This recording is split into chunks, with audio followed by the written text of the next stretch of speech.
విశాఖ ఉత్తర నియోజకవర్గ తెదేపా అభ్యర్థిగా బరిలో నిలిచిన మంత్రి గంటా శ్రీనివాసరావు భారీ మెజారిటీతో గెలుస్తానని ధీమా వ్యక్తం చేశారు.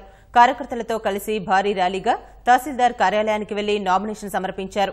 చంద్రబాబు 40 సంవత్సరాల అనుభవమే రాష్ట్రానికి శ్రీరామ రక్ష అన్న గంటా తెదేపా మళ్లీ అధికారంలోకి రావటం ఖాయమన్నారు. ఎప్పుడైతే నేను ఎమ్మెల్యేగా ఇక్కడ నామినేషన్ అయిపోతున్నా అని తెలిసిందో ఆ రోజు ఇక్కడ మన విజయం ఖరారైంది. ఎవరు కూడా ఈరోజు వైజాగ్ నార్త్ ఎలక్షన్ రిజల్ట్ గురించి అనుమానం లేదు.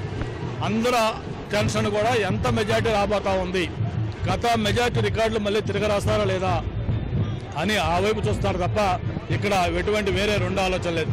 దీనికి ఒక డిఫరెంట్ ప్లాన్ తోటి దీన్ని #1 కాన్స్టిట్యూన్సీగా దేశంలోనే చేయాలి, ఆ విధంగా చేస్తారని చెప్పి కూడా మరొక్కసారి మీకు తెలియజేసుకుంటూ మరి ఈ నామినేషన్కి వేలాదిగా తరలి వచ్చి దీన్ని విజయవంతం చేసిన ప్రతి ఒక్కరికి కూడా పార్టీలకు అతీతంగా ప్రజలు తరలి వచ్చారు. వేలాది మంది ప్రజలు వచ్చి నామినేషన్ చేసినందుకు మరొక్కసారి మీ ద్వారా వాళ్ళందరికీ ధన్యవాదాలు తెలియజేస్తా ఉన్నాను.